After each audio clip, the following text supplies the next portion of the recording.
Bonjour, aujourd'hui tu vas apprendre à utiliser les propriétés des fonctions sinus et cosinus pour en déduire d'autres propriétés sur des fonctions trigonométriques. Alors voilà un exercice, soit f, une fonction définie sur R par f de x égale sinus de 2x plus sinus x. Alors dans cet exercice, il y a deux parties. Il y a une partie conjecture. À l'aide de votre calculatrice, la fonction f semble-t-elle périodique et déterminer graphiquement la parité de f. Et ensuite, il y aura une partie démonstration, montrer que la fonction f est périodique de période 2π. Et puis, pour finir, montrer que la fonction f est impaire.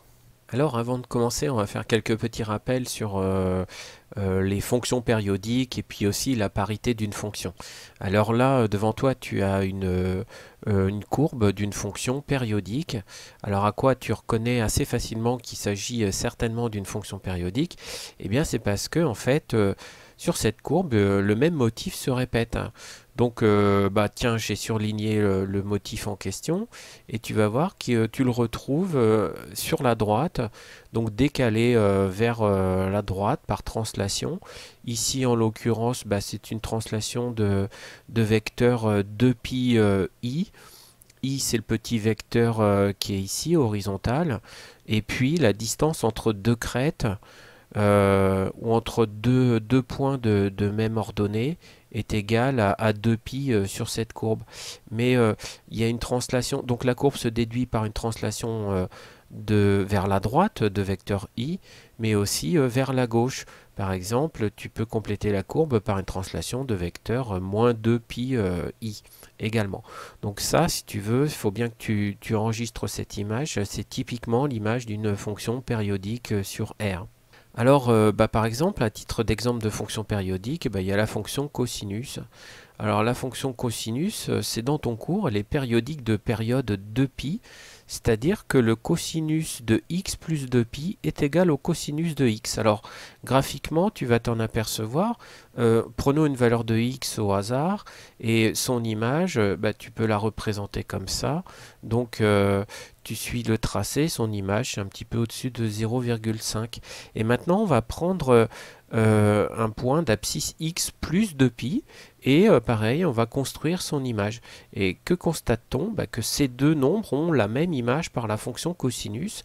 Et c'est pour ça qu'on dit que la fonction cosinus, elle est périodique de période 2π, parce que je calcule le cosinus de x ou le cosinus de x plus 2π, eh bien j'obtiens le même résultat. Ces deux nombres ont la même image par la fonction cosinus. Alors il en est de même pour la fonction sinus. Donc voici tracer la fonction sinus dans un repère. Et même chose, l'image de x et l'image de x plus 2π par la fonction sinus sont égales. Donc on dit que la fonction sinus est périodique de période 2π parce que sinus de x plus 2π est égal à sinus x. Alors, il y a l'aspect périodicité d'une fonction et il y a un autre aspect, c'est l'aspect parité. Alors, reprenons la courbe de la fonction cosinus. Quand tu regardes cette courbe, en fait, elle présente un axe de symétrie qui est l'axe OY. Alors, dans un tel cas, on dit que c'est une fonction paire parce que bah, graphiquement, sa courbe représentative possède un axe de symétrie qui est l'axe des ordonnées. Et pour démontrer qu'une fonction paire, la fonction cosinus est une fonction paire parce que pour tout nombre réel x, cosinus de moins x est égal à cosinus x. Donc par exemple, je prends un réel x sur l'axe des abscisses et je représente son image par la fonction cosinus. Si je prends l'opposé de x, eh ben, je vais m'apercevoir qu'ils ont la même image. Donc ça, c'est typique d'une fonction paire, c'est caractéristique d'une fonction paire. Alors, la fonction sinus, elle n'est pas paire. Tu vois que sa représentation graphique n'est pas symétrique par rapport à l'axe des ordonnées. En revanche, elle a la courbe a une autre propriété géométrique.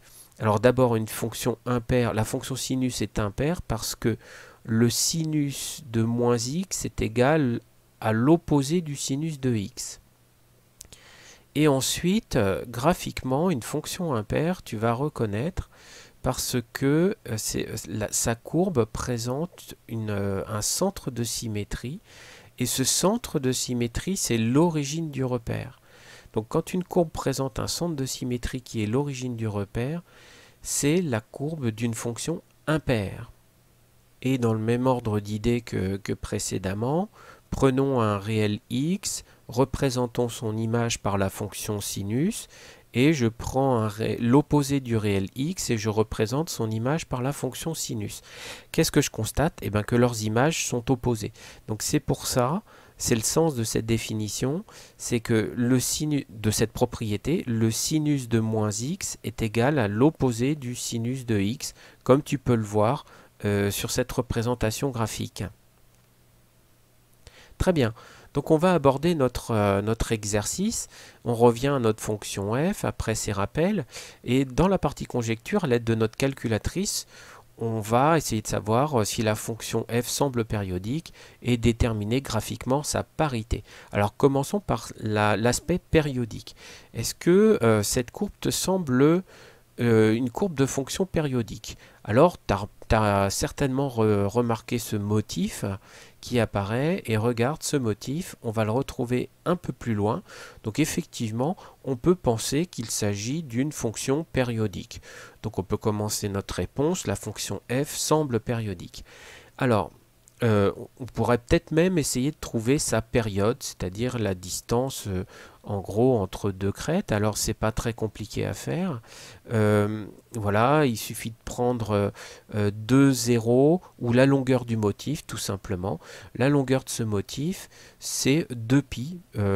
La courbe se déduit de ce motif-là par des translations de vecteurs 2πi ou moins 2πi vers la gauche. Donc il semble que ça soit une fonction périodique de période 2π.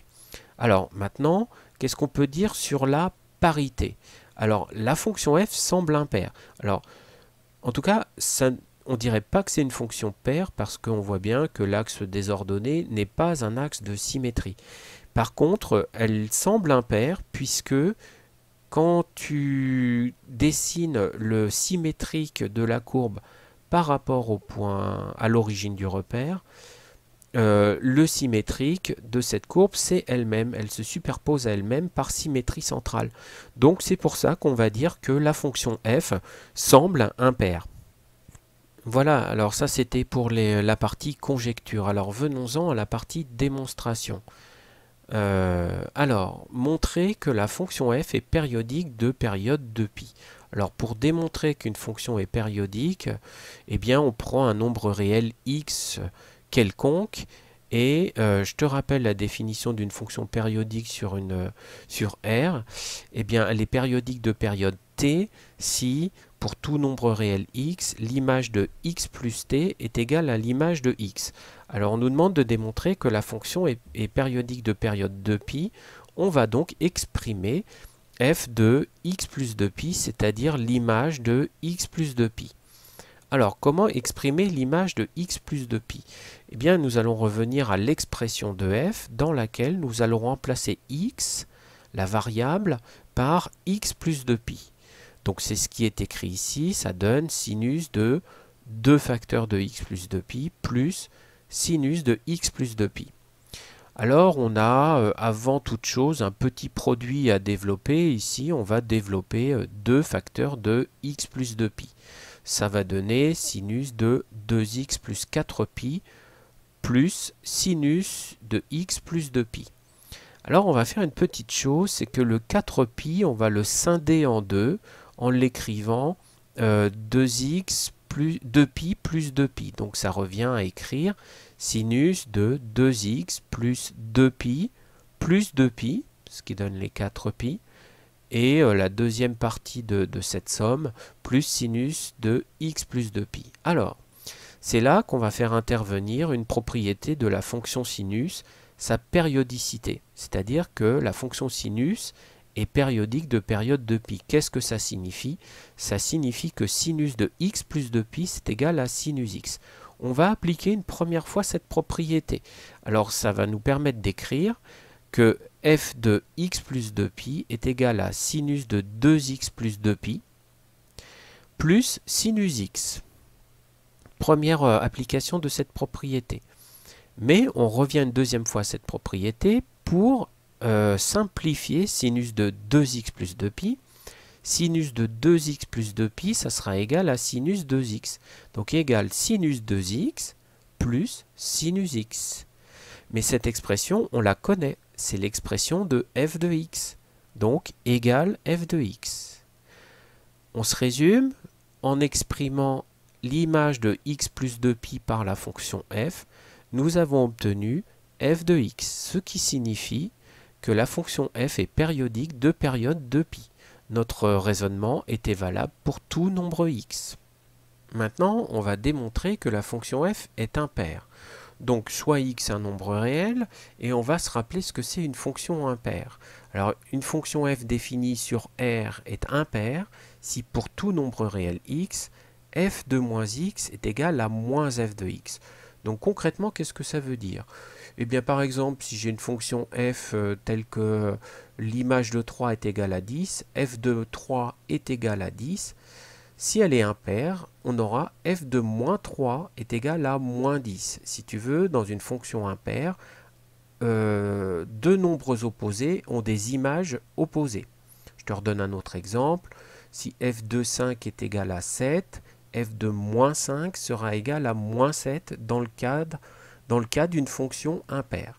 Donc nous allons démontrer que la fonction f, c'est une fonction comme ça, qu'elle est impaire. Donc on calcule, on exprime l'image de moins x, f de moins x, en utilisant l'expression de f. Donc c'est égal à sinus de 2 fois moins x plus sinus de moins x. Alors très bien, il va falloir faire appel à une propriété particulière de la fonction sinus. Justement, la fonction sinus est impaire. Donc je te répète ce que ça signifie. Cela signifie que le sinus de moins x est égal à moins sinus x, à l'opposé du sinus de x.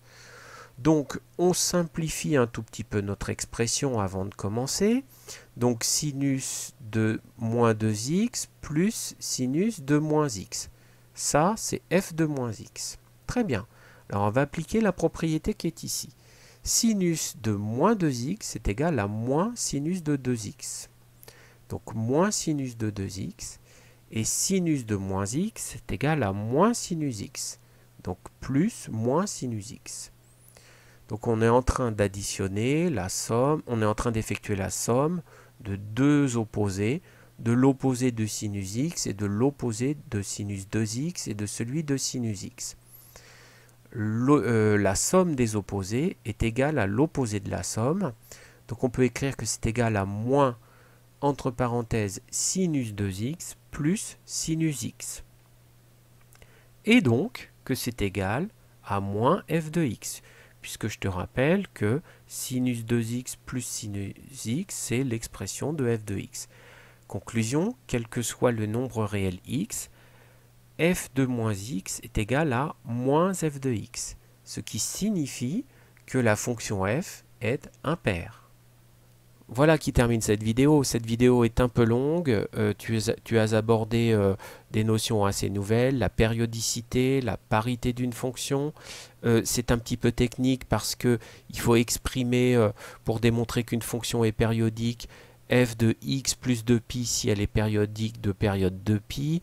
Si elle est paire ou impaire, il faut exprimer f de moins x. Donc n'hésite pas à reprendre calmement à tête reposée ces calculs jusqu'à te les approprier.